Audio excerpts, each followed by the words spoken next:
permainan tradisional hampir sulit kita temui saat ini. Permainan dengan teknologi tinggi, cepat atau lambat telah mengalihkan perhatian anak-anak atau generasi muda. Sehingga, banyak permainan tradisional semakin terlupakan. Namun ada beberapa permainan tradisional masih terlihat dimainkan oleh sebagian kelompok masyarakat. Salah satunya adalah permainan layang-layang. Konon permainan layang-layang telah dimainkan di daratan Asia sejak ribuan tahun yang lalu, di mana salah satu kegunaannya, layang-layang digunakan sebagai alat untuk menyampaikan pesan. Hingga saat ini, tradisi bermain layang-layang terus diturunkan secara turun-temurun, sebagai sebuah bentuk permainan yang bersifat hiburan hingga diperlombakan dalam bentuk olahraga.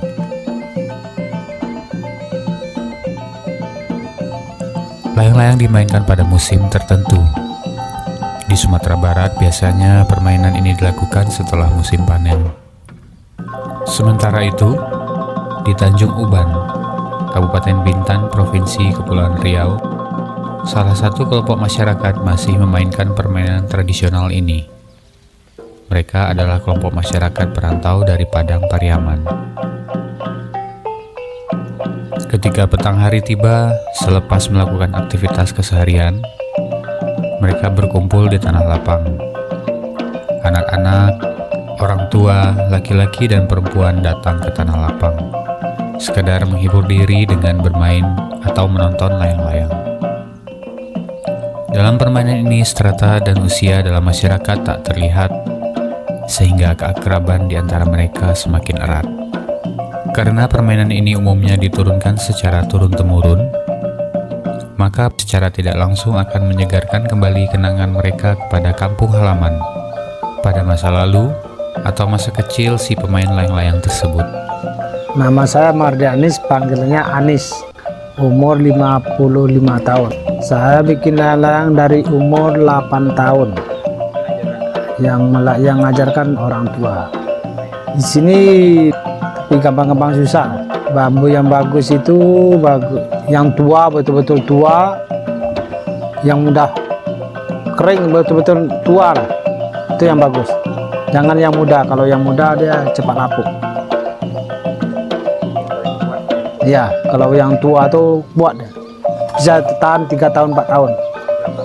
Ya. Layang wow sama layang ekor. Boleh mau orang tuh minta layang-layang model apa aja pun bisa. Asal yang penting permintaan orang tuh lah. Apa dia mau layang apa aja mintanya, mungkin bisa. Nah, kalau ini ciri khas orang Lubuk Alung, Kecamatan Lubuk Alung. Mang kabupatennya Pariaman juga, tapi kalau Pariaman beda-beda layang-layangnya. Ini ciri khas orang Kecamatan Lubuk Alung. Sampai sekarang di kampung saya itu masih ada juga orang sebaya-baya saya suka main layang.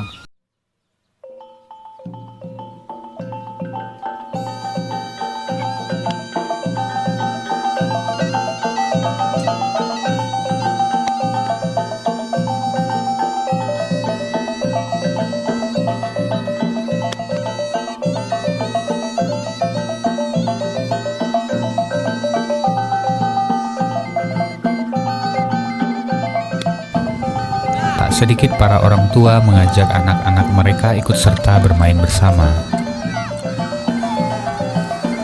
Secara tidak langsung dalam permainan ini, tradisi dan budaya dari tanah kelahiran diteruskan kepada generasi selanjutnya.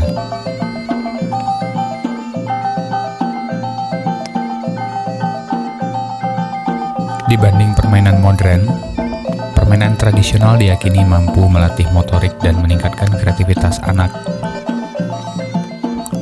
mempengaruhi kemampuan dalam mengendalikan diri, ketekunan, dan bersosialisasi.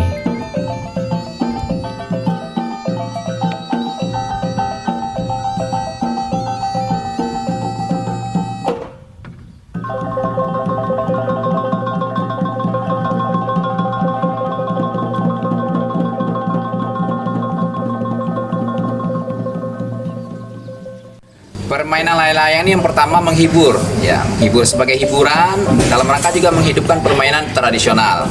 Apalagi di tengah-tengah kemajuan teknologi yang sekarang, kadang-kadang para anak-anak kita, para remaja kita itu sudah tidak mengenal dengan permainan tradisional lagi. Sehingga permainan layang-layang ini merupakan salah satu kecintaan kita terhadap nilai-nilai budaya yang ada di negeri kita yang tercinta ini. Ya. Kemudian yang kedua, saya merasakan adanya silaturahmi antar perantau. Biasanya kalau kita di rantau, antar perantau ya, mungkin sehari-hari kita sibuk dengan aktivitas kita, sibuk dengan kerja kita. Ketika kita berkumpul di suatu tempat bermain layang, di sana kita akan mengeluarkan perasaan-perasaan kejenuhan selama ini dengan kesibukan kita bekerja, dan kita bisa happy, bisa bahagia, bisa senang, dan bisa ketawa bersama ketika kita bermain layang. Jadi ada silaturahminya. Kemudian juga saya lihat ada nilai olahraganya juga yang penting sehat untuk jasmani kita juga. Karena kita ketika bermain layang tuh nggak bisa. Kadang kita harus bergerak banyak, kadang kita harus berlari, bahkan sampai terjatuh gitu kan. Artinya ada nilai olahraga yang membuat tubuh kita sehat, keringat kita keluar gitu kan. Nah, sehingga kepuasan secara hati, kemudian juga kepuasan secara tubuh kita lebih sehat, lebih bugar, dan mendapatkan kesehatan yang lebih mesra biasanya seperti itu. Terlihat sederhana memang. Meskipun layang-layang hanyalah sebuah permainan, namun disadari atau tidak, hampir setiap permainan tradisional, termasuk permainan layang-layang, memiliki nilai dan filosofi kehidupan yang sangat mendalam. Saya ingin berbagi dengan sahabat semua tentang nilai filosofi yang ada di dalam layang-layang ini. Yang pertama dimulai dari persiapan. Karena ini ada nilai yang mesti kita turunkan kepada anak cucu kita yang mungkin bisa kita ambil dari permainan layang-layang ini. Mulai dari kesiapan kita untuk menyiapkan bagaimana menghasilkan layang-layang yang bagus dan berkualitas. Kita harus mencari bambu yang bagus, harus yang lurus, kemudian yang kuat, yang tua. Karena kalau bambunya tidak lurus, tentu juga akan membentuk layang-layang yang tidak bagus. Kemudian kalau bambunya muda, tentu juga tidak bertahan lama. Sehingga kita harus bekerja keras juga untuk mencari bambu yang tua, yang siap kita raut, kemudian menjadi hasil yang lebih baik. Kemudian kita juga harus mencari kertas yang bagus. Nah, kertasnya yang berkualitas, yang tahan dan tipis. Karena kalau layang-layangnya kertas kita rekat dengan kertas yang tebal, tentu juga akan sulit naiknya, gitu kan. Jadi kita harus mencari kertas yang bagus, yang tipis, yang kuat, ketika dia jatuh itu tidak langsung robek, tapi masih bisa bertahan, gitu kan. Apa nilai yang dapat kita ajarkan kepada anak cucu kita? Ketika kita ingin menjadi orang yang hebat, orang yang berhasil, maka kita harus menyiapkan dari awal, dari mulai kecil kita harus ajarkan kepada anak kita bagaimana persiapan bekalnya untuk menghadapi kesuksesan ketika dia ingin sukses di masa yang akan datang.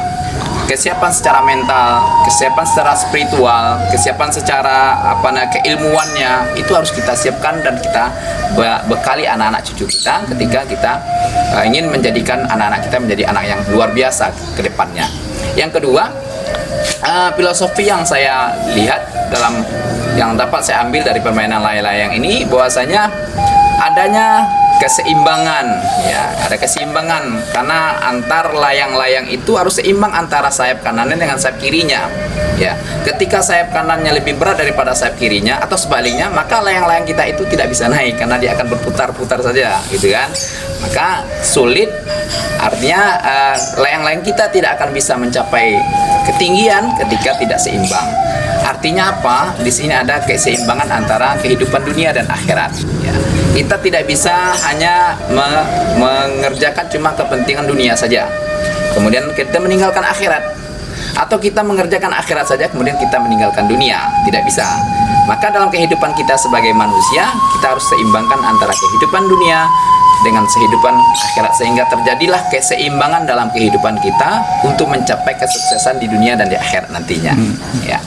Kemudian yang ketiga yang dapat saya ambil juga pelajaran dari permainan layang-layang ini, yaitu ketika layang-layang kita naik, ya, menuju ketinggian yang luar biasa sesuai dengan keinginan pemilik layang-layang ini, maka orang akan bergembira, pemilik layang-layangnya akan bergembira, bahagia dan sebagainya. Tapi ingat, kita hanya layang-layang. Artinya suatu saat ketika kita diturunkan oleh sang pemilik layang-layang, maka kita harus siap turun. Meskipun kita sedang bermain, sedang asiknya bergoyang-goyang di atas di atas udara, ketika sang pemilik layang-layang menurunkan kita, maka kita harus siap turun untuk kembali kepada pemilik kita.